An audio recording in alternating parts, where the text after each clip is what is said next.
इस वीडियो में हम लोग बात करेंगे जनरेशन ऑफ कंप्यूटर की पीढ़ियों के बारे में। कंप्यूटर की पीढ़ियाँ क्या होती हैं और कंप्यूटर को पीढ़ियों में क्यों डिवाइड किया गया और किसके आधार पर किया गया। तो वीडियो शुरू करने से पहले यदि आप लोगों ने अभी तक मेरे चैनल्स को सब्सक्राइब नहीं किया है तो प्लीज़ मेरे चैनल्स को सब्सक्राइब कर लीजिए, जिससे कि आने वाली वीडियो का नोटिफिकेशन आप लोगों को मिलता रहे और आप लोगों की जानकारी बढ़ती रहे। तो शुरू करते हैं आज की वीडियो, और वीडियो में बताएंगे कंप्यूटर की पीढ़ी के बारे में कि कंप्यूटर की पीढ़ी क्या होती हैं। हम बात करते हैं कंप्यूटर की पीढ़ी के बारे में। अगर हम बात करें कंप्यूटर की उनको कार्यशैली और क्षमताओं के आधार पर उनका विकास हुआ है। आप लोग सबको पता है कि कंप्यूटर पहले क्या थे और अब कंप्यूटर क्या है, इसमें काफ़ी डिफरेंस है, काफ़ी अंतर है। तो कंप्यूटर में अलग अलग विकास होता गया, उनकी क्षमताओं का निर्माण होता गया और उनकी कार्य क्षमता के आधार पर ही कंप्यूटर के विकास को ही डिफरेंट अलग अलग जनरेशन में डिवाइड किया गया और इसी को हम लोग कहने लगे कंप्यूटर की पीढ़ियाँ यानी कंप्यूटर की जनरेशन।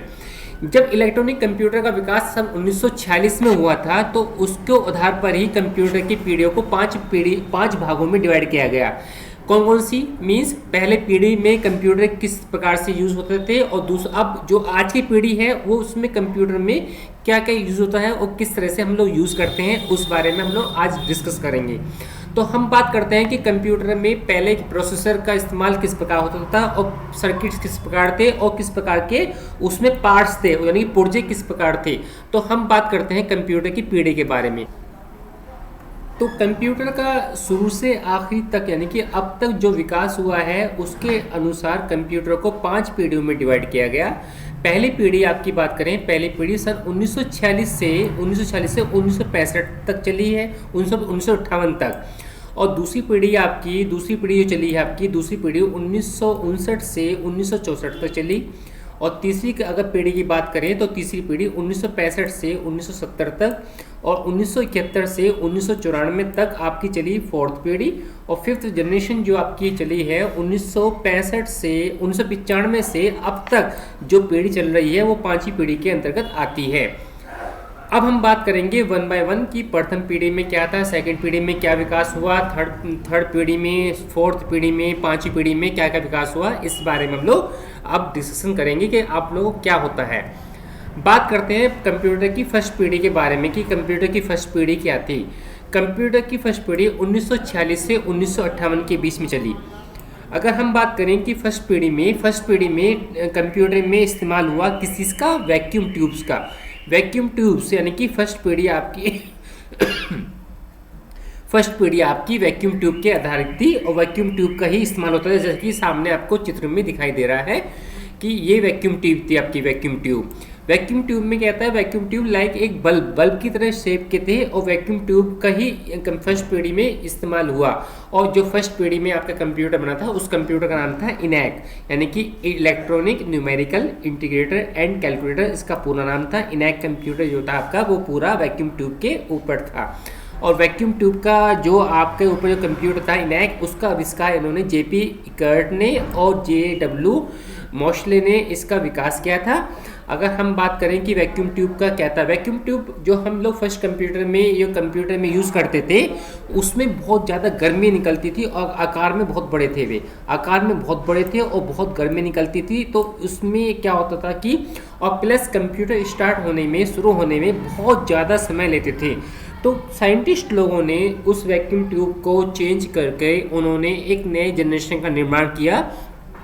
उस जनरेशन का नाम रखा गया क्या, सेकंड जनरेशन यानी कंप्यूटर की दूसरी पीढ़ी। कंप्यूटर की दूसरी पीढ़ी 1959 से 1964 तक चली।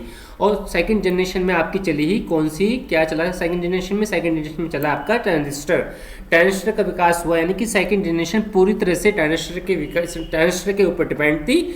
इसमें क्या हुआ, वैक्यूम तो सेकंड जनरेशन हमारी पूरी तरह से वैक्यूम ट्यूब को हटाकर उसकी जगह ट्रांजिस्टर का प्रयोग होने लगा। ट्रांजिस्टर किस तरह प्रकार से थे आपको सामने स्क्रीन पर दिखाई दे रहे हैं। 3 टांग वाले जो पुर्जे होते थे उनको हम लोग ट्रांजिस्टर बोलते थे। मीन्स जहाँ पर 100 वैक्यूम ट्यूब इस्तेमाल हो रही थी उसकी जगह पर 1-2-3 छोटे ट्रांजिस्टर इस्तेमाल होने लगे। तो उससे क्या हुआ, उससे कंप्यूटर काफ़ी छोटा हो गया और कंप्यूटर काम करने की क्षमता और अच्छी हो गई और कंप्यूटर आकार भी काफ़ी छोटा हो गया और इसमें से काफ़ी गर्मी भी कम निकलने लगी। इस प्रकार से हमारे सेकंड जनरेशन में कोबॉल, फोर्टेन असेंबली लैंग्वेज का निर्माण होने लगा। तो सेकंड जनरेशन के बाद हमारी आई थर्ड जनरेशन की बात करें। थर्ड जनरेशन आपकी 1965 से 1970 तक चली और थर्ड जनरेशन में हमारे छोटी चिप यानी कि स्मॉल स्केल इंटीग्रेशन चिप का इस्तेमाल होने लगा, जिसको हम बोलते थे सिलिकॉन चिप, यानी कि जैसे सामने स्क्रीन पर आपको दिखाई दे रही है सिलिकॉन चिप। इस तरह की चिप का इस्तेमाल किस में हुआ? थर्ड जनरेशन में। और थर्ड जनरेशन में मीन्स जहां पर आपके 10-15 ट्रांजिस्टर इस्तेमाल हो रहे थे उसकी जगह छोटी सी चिप का इस्तेमाल होने लगा। चिप का इस्तेमाल करने से क्या हुआ? कंप्यूटर की स्पीड काफी फास्ट हो गई और कंप्यूटर में संग्रह क्षमता यानी कि कंप्यूटर की स्टोरेज कैपेसिटी भी काफ़ी बढ़ गई। तो अब कंप्यूटर का आविष्कार जो हुआ, फिर आविष्कार मीन्स कंप्यूटर का आविष्कार जो हुआ थर्ड जनरेशन में, वो पूरी तरह से इंटीग्रेटेड सर्किट यानी कि आईसी के ऊपर डिपेंड था। IC means integrated circuit. तो इस प्रकार से हम बोल सकते हैं क्या कि कंप्यूटर की थर्ड जनरेशन पूरी तरह से आईसी पर डिपेंड थी। और कंप्यूटर की थर्ड जनरेशन में हाई लेवल लैंग्वेज यानी कि उच्च स्तरीय भाषाओं का भी विकास हुआ। ये बात होती है किसकी? थर्ड जनरेशन की। अब हम बात करते हैं फोर्थ जनरेशन कंप्यूटर की बात। फोर्थ जनरेशन कंप्यूटर बात करें तो 1971 से 1994 तक आपकी चली कौन सी? Fourth generation language. और फोर्थ जनरेशन लैंग्वेज में हमारा इस्तेमाल होने लगा किस चीज़ का? फोर्थ जनरेशन में इस्तेमाल हुआ किसका? चिप का। चिप जैसे कि सामने आपको स्क्रीन पर दिखाई दे रही है चिप, यानी कि जो आपकी चिप होती है, आप लोगों ने सुना भी होगा कि इंटेल की चिप आती है। चिप मीन्स उसको बोलते हैं हम लोग VLSI, very large scale integrated circuit बोलते थे उसको। मीन्स कि बहुत सारे आईसी की जगह पर एक बड़ी चिप का इस्तेमाल होने लगा। इससे क्या हो गया? इससे कंप्यूटर की क्रांति मतलब कंप्यूटर में काफ़ी क्रांति आ गई और कंप्यूटर में नई नई भाषाओं का, नई नई कहते हैं हाई लेवल लैंग्वेज का इस्तेमाल होने लगा। और इस प्रकार के कंप्यूटर से मतलब इस प्रकार की लैंग्वेज यूज़ करने से कंप्यूटर में हम लोग फिर सुपर कंप्यूटर का निर्माण भी करने लगे। और सुपर कंप्यूटर के बाद हमारे मेन फ्रेम कंप्यूटर बन गए, मेन फ्रेम के बाद हमारे माइक्रो कंप्यूटर बन गई, माइक्रो कंप्यूटर के बाद हमारे मिनी कंप्यूटर का भी निर्माण होने लगा।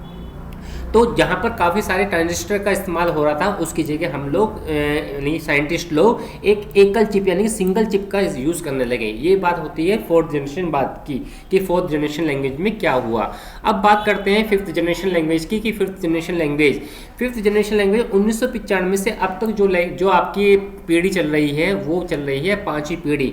और पाँचवीं पीढ़ी को हम लोग बोलते हैं कि पाँचवीं पीढ़ी पूरी तरह से आर्टिफिशियल इंटेलिजेंस पर डिपेंड है, यानी कि कृत्रिम बुद्धि पर डिपेंड है। अब साइंटिस्ट लोग या के इंजीनियर लोग सोच रहे हैं कि कंप्यूटर में ऐसे कंप्यूटर का निर्माण किया जाए जो कि कंप्यूटर खुद अपने आप ही हर चीज़ का डिसीजन खुद अपना आप ले, जैसे कि कंडीशन हो। तो उसके आधार पर कंप्यूटर में माइक्रो प्रोसेसर चिप का यूज़ होने लगा और कंप्यूटर में हार्डवेयर सॉफ्टवेयर का भी काफ़ी इम्प्रूवमेंट हुआ। और जैसे कि आप लोगों को सामने दिखाई दे रहा है कि सी भाषा, C++ और जावा, विजुअल बेसिक और नेट फ्रेमवर्क आदि हाई लेवल लैंग्वेज का यूज़ होने लगा। इस प्रकार के कंप्यूटर का आप लोग एग्जाम्पल देखें तो आप लोग देखें कि जैसे कि आप लोगों के हाथ में मोबाइल रहता है, मोबाइल भी आपका पाँचवीं पीढ़ी का हम लोग कंप्यूटर का एग्जाम्पल कह सकते हैं। मीन्स पाँचवीं पीढ़ी में आर्टिफिशियल इंटेलिजेंस का पूरी तरह से यूज़ होने लगा। अब और आगे देखें तो हम लोग कि पाँचवीं पीढ़ी में इस प्रकार के कंप्यूटर का निर्माण होने लगेगा कि कंप्यूटर को हम लोग बोलकर भी काम करने के लिए कह सकते हैं। तो ये होती है कंप्यूटर की पीढ़ियाँ। मीन्स फर्स्ट जनरेशन से आज तक यानी कि अगर हम बात करें कि आज तक कितने डेवलपमेंट हुआ, उस डेवलपमेंट को, उस विकास को अलग अलग सन के हिसाब से पीढ़ियों में डिवाइड करना, उसको बोलते हैं हम लोग कंप्यूटर की पीढ़ियाँ। तो इस प्रकार से हम लोग कंप्यूटर को पीढ़ियों को अलग अलग हम समझ सकते हैं। तो दोस्तों और स्टूडेंट्स, कैसे लगी वीडियो? इस वीडियो के बारे में मुझे आप जरूर कमेंट में लिख के बताइएगा कि कमेंट में कि आप लोगों को वीडियो कैसे पसंद आई। तो दोस्तों आज के लिए इतना ही, और नई वीडियो और नई टॉपिक के साथ में फिर मिलते हैं और नई वीडियो के साथ। तो आज के लिए इतना, नमस्कार दोस्तों।